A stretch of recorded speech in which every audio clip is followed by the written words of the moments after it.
नमस्कार दोस्तों, कैसे हैं आप? दोस्तों, क्या आपके साथ भी ऐसा होता है कि आप एक पर्टिकुलर किसी टॉपिक पास्ट में किसी के साथ में भी हुआ हुआ छोटा-सा आर्गुमेंट, उसको ही रिप्ले करते रहते हैं अपने माइंड में उस कन्वर्सेशन को और अगेन एंड अगेन उस चीज़ के बारे में सोचते रहते हैं? या फिर आप अक्सर उन सारी चीज़ों को लेके चिंतित होते हैं, जो एक्चुअली में एक्जिस्ट ही नहीं करती हैं? दोस्तों, अगर सच में आपके साथ ऐसा होता है, तो ये अवेयरनेस के बिल्कुल भी संकेत नहीं है। इसे ही ओवरथिंकिंग बोलते हैं। दोस्तों, ओवरथिंकिंग ही आज का हमारा टॉपिक है और मैं इस टॉपिक को शुरू करने से पहले सबसे पहले आपके सामने कुछ स्टैट्स शेयर करना चाहता हूँ, सो दैट हम अंडरस्टैंड कर सकें कि ओवरथिंकिंग जिसको हम एक नॉर्मल सी चीज़ समझ के या फिर डे टू डे एक की एक्टिविटी समझ के जैसे इग्नोर कर रहे हैं, ये हमारे लिए कितनी थ्रेटनिंग भरी चीज़ होने वाली है फ्यूचर में, वो इन स्टैट्स से ही समझ में आ जाएगा। दोस्तों, सर्वे के अकॉर्डिंग बताते हैं कि ऑलमोस्ट 68% एडल्ट ओवरथिंकिंग के शिकार हैं आज की डेट में। 68% मतलब हर 100 में से 68% ऐसे हैं जो ओवरथिंकिंग के शिकार हैं, क्रिटिकल ओवरथिंकिंग के शिकार हैं। अगर एज डेमोग्राफिक के बेसिस पे देखा जाए दोस्तों, तो 73% पीपल ऐसे हैं 25 से 35 की एज रेंज में 73% लोग हैं जो क्रिटिकल ओवरथिंकिंग के शिकार हैं। वहीं अगर हम 45 से 55 की बात करें तो ये जो रेशियो है ये 52% हो जाता है और जब 60 से ऊपर की बात करें तो 20% हो जाता है। ये सच है दोस्तों कि जैसे-जैसे एज बढ़ती जाती है, ये जो रेशियो है वो डिप होता जाता है, लेकिन तब तक इतना इम्पैक्ट मार देता है आपको मेंटली कि आप मेंटली काफ़ी एग्ज़ॉस्ट हो जाते हो। जिसकी वजह से आप आज की डेट में जो डिप्रेशन है, एंग्ज़ायटी है या फिर और जो क्रिटिकल मेंटल इलनेस है, उनके संकेत आप देख रहे हो। दोस्तों, जेंडर डेमोग्राफी की अगर हम लोग बात करें, तो वुमेन्स का जो रेशियो है वो 57% है। मतलब आउट ऑफ 100 57% जो वुमेन्स हैं, वो कहीं न कहीं ओवरथिंकिंग के शिकार हैं, जबकि मेल का रेशियो 43% है। ठीक है ना? वर्ड एक्यूरेसी की अगर बात की जाए दोस्तों, तो 85% का रेशियो है। मतलब 85% लोग ऐसे हैं, जो किसी न किसी चीज़ को लेकर के चिंतित रहते हैं और वो चीज़ या सब्जेक्ट ऐसे होते हैं, जो उनकी लाइफ में कभी हैपन नहीं होते। मतलब बेवजह की चिंता है, बेवजह की ओवरथिंकिंग है उनकी लाइफ में। 85% का रेशियो बताता है दोस्तों ये। इंडिया में दोस्तों 2025 के सर्वे में बताया गया है कि 81% इंडिविजुअल्स ऐसे हैं जो daily on an average minimum 3 घंटे ओवरथिंकिंग करते हैं। अब आप सोचिए दोस्तों, हमारी जो लाइफस्टाइल है, सारी चीजें करने के बाद में आप चाहे स्टूडेंट हो, चाहे आप प्रोफेशनल हो, चाहे बिजनेसमैन हो, चाहे फैमिली मैन हो, सबको टाइम देने के बाद में 3 घंटे हम अपने दिन के वेस्ट कर रहे हैं मेंटल मास्टरबेशन में। ठीक है ना? और जिसकी वजह से मेंटली हम डे टू डे बेसिस पे एग्जॉस्ट होते चले जा रहे हैं।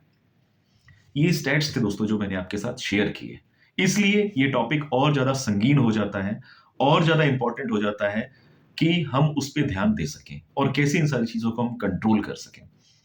कंट्रोल करने के लिए दोस्तों सबसे ज़्यादा इम्पोर्टेंट है कि किसी भी प्रॉब्लम को सबसे पहले आप जो उसका रूट कॉज़ है वो समझ में आना ज़रूरी है। तो आइए उस पे ही बात करते हैं। देखिए, overthinking is not about thinking too much. मतलब आप बहुत ज़्यादा सोच रहे हो तो इसका मतलब ये नहीं कि आप ओवरथिंकिंग कर रहे हो। लेकिन किसी चीज को अगर आप रेगुलर बेसिस पे मेंटली रिहर्स कर रहे हो, डेली बेसिस पे, डे इन डे आउट, दिन में 3-3 घंटे अगर आप ऐसा कर रहे हो जैसा स्टडी बता रही है, और कोई एक्शन फिर भी नहीं ले रहे हो, किसी भी टाइप की चीजें जिसको आप एनालाइज कर रहे हो उस पर डिसीजन फिर भी नहीं आ रहा है, मतलब रिजल्ट फिर भी जीरो है, कहीं ना कहीं आप एक लूप में ट्रैप्ड हो। इससे यही प्रदर्शित होता है दोस्तों। और वो लूप कैसा है? व्हाट इफ, मतलब काश मैं ऐसा कर लेता, अगर ऐसा हो गया तो, अगर उसने ऐसा कर दिया तो, अगर मेरी लाइफ में ऐसा हो गया तो, मतलब सिर्फ ये अगर वाली स्टोरीज है, हमारे एजम्पशंस हैं, हमारी एजम्पशंस ही हैं जो हमें डेली बेसिस पे कहीं ना कहीं मेंटली डिस्टर्ब कर रहे हैं और ओवरथिंकिंग करने पे मजबूर कर रहे हैं। अब दोस्तों, ये एजम्पशंस आती कहाँ से है? मतलब ये एजम्पशंस मींस ये इनसिक्योरिटीज क्यों आ रही है और कहां से आ रही है, क्यों हमें इतना परेशान कर रही है, वो जानना बहुत जरूरी हो जाता है। ठीक है ना? ओवर थिंकिंग जब भी कोई करता है तो ओवर थिंकिंग मीन्स आपका जो माइंड है वो कहीं ना कहीं ओवर टाइम कर रहा है, वो कहीं ना कहीं इंगेज है किसी ना किसी चीज को या किसी ना किसी एक्टिविटी को कंप्लीट करने के लिए। अब एक ऐसी एक्टिविटी जिसको आपका माइंड रेगुलर बेसिस पे करने में लगा है, लेकिन उसका रिजल्ट अगर जीरो है, आप समझ सकते हो दोस्तों मेंटली आप कितना एग्जॉस्ट होते होगे डेली बेसिस पे, जिसकी वजह से हमें ये क्रिटिकल इलनेस जो है, एंजाइटी हो गया, डिप्रेशन हो गया, सुसाइडल थॉट्स हो गए और भी सारी चीजें, जैसे कई सारे मार्केट में साइकियाट्रिस्ट हैं, साइकोलॉजिस्ट हैं, कई सारे कोर्सेस आ गए आज की डेट में। तो सबसे पहले सोचने की बात है दोस्तों कि जब सब कुछ अच्छा है हमारी लाइफ में, तो क्या मतलब ऐसा क्या हो रहा है कि हमें इन सारे कोर्सेज की रिक्वायरमेंट है? ठीक है, तो सोचने और समझने वाली बात है। एक चीज को बार बार एनालाइज करना, बार बार दिन भर उसी लूप को, वही लूप क्लोज बना रहता है, कभी भी खत्म नहीं होता है। हम बार बार सोचते रहते हैं कि सवाल करते रहते हैं कि ऐसा वैसा, शायद ये शायद वो, अलग अलग इक्वेशंस पे इस सर्च में रहते हैं कि हमें कुछ इन सवालों के जवाब मिलेंगे। लेकिन होता क्या है दोस्तों, उसका उल्टा। हम उसी लूप में और फंसते चले जाते हैं, और फंसते चले जाते हैं, और जितना फंसते जाते हैं तो हमें हमारे सवाल और जटिल होते चले जाते हैं, जिसकी वजह से क्या होता है, हम और ज्यादा एंग्शियस हो जाते हैं और बेचैनी हमारी बढ़ती जाती है, और ज्यादा नेगेटिव थॉट्स आना शुरू हो जाते हैं हमारे माइंड में।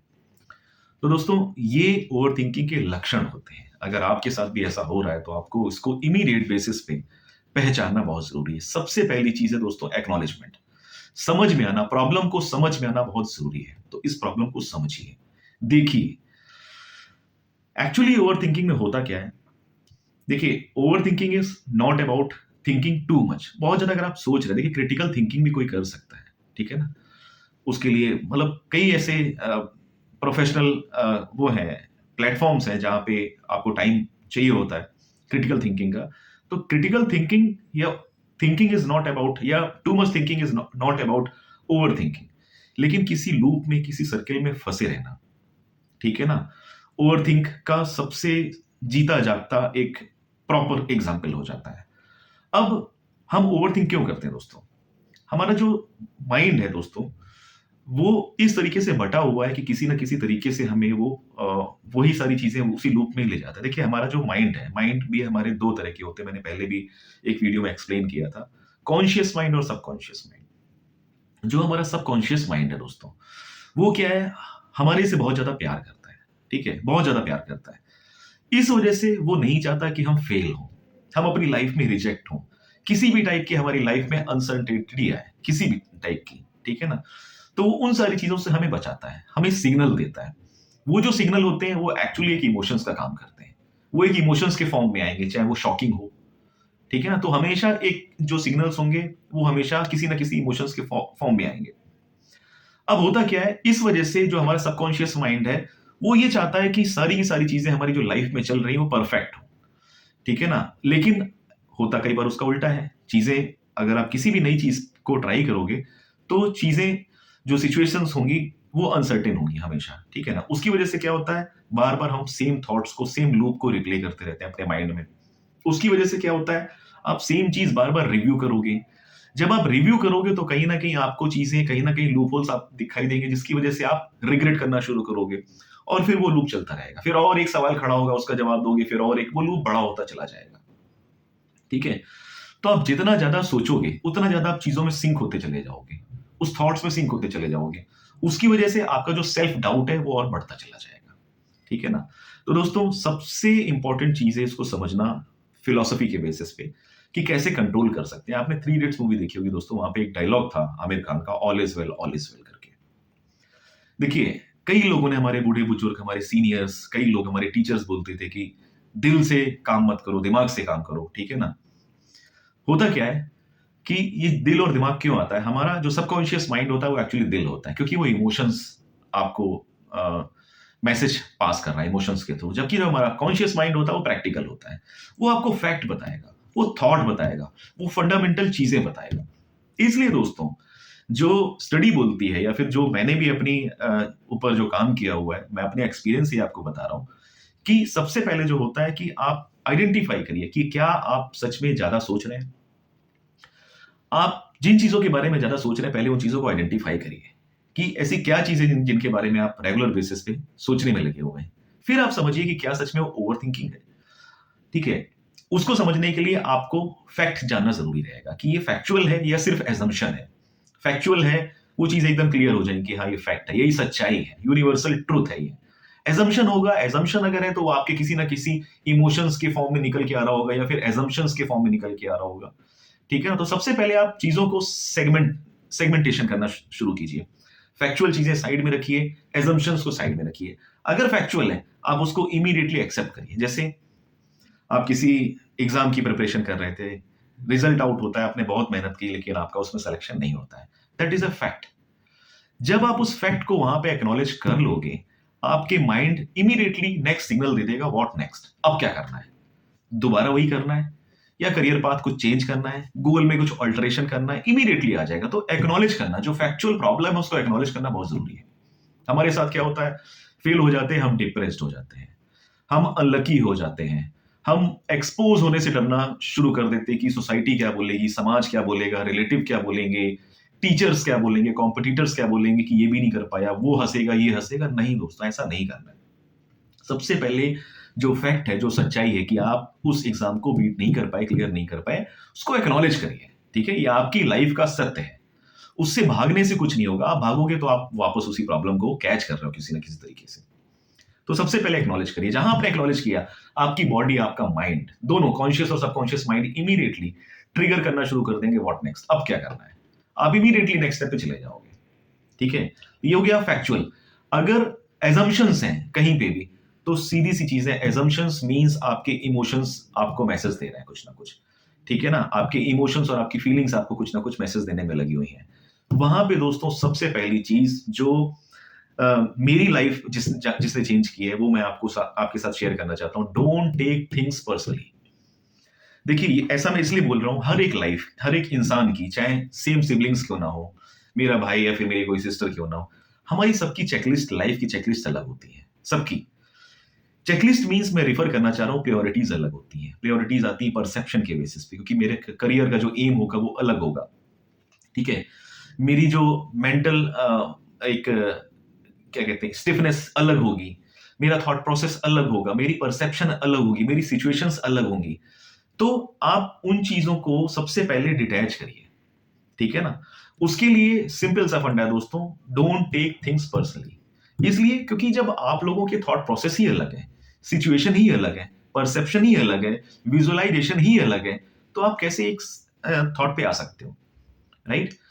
अब यहां से मैं ये बताना चाहता हूं आपको कि आपको नेचुरली अपने जो फीलिंग्स और इमोशंस हैं उनको साइड करना पड़ेगा। देखिए दोस्तों, लाइफ में सबसे जो प्रॉब्लम है वो यहां से स्टार्ट होती है। आपको जो सबकॉन्शियस माइंड है वो ट्रिगर हमेशा दो ही चीजों को करेगा, एक आपकी फीलिंग्स को और एक आपकी इमोशंस को। इन दोनों को जैसे ही चीजें मिक्स होती हैं, यहां से नेक्स्ट स्टेप आ जाता है, वो होता है एजम्पशन। जब एजम्पशन आएगा लाइफ में, तब तब आप ओवर थिंकिंग के उसी लूप में फंसते चले जाओगे। तो आपको अपने आप को हल्का हल्का डिटैच करना शुरू करना चाहिए। डिटैच इसलिए भी क्योंकि यार उनकी लाइफ का क्वेश्चन पेपर और आपकी लाइफ का क्वेश्चन पेपर सेम है ही नहीं। जब सेम क्वेश्चन पेपर ही नहीं होगा तो सेम आंसर कैसे हो सकते हैं।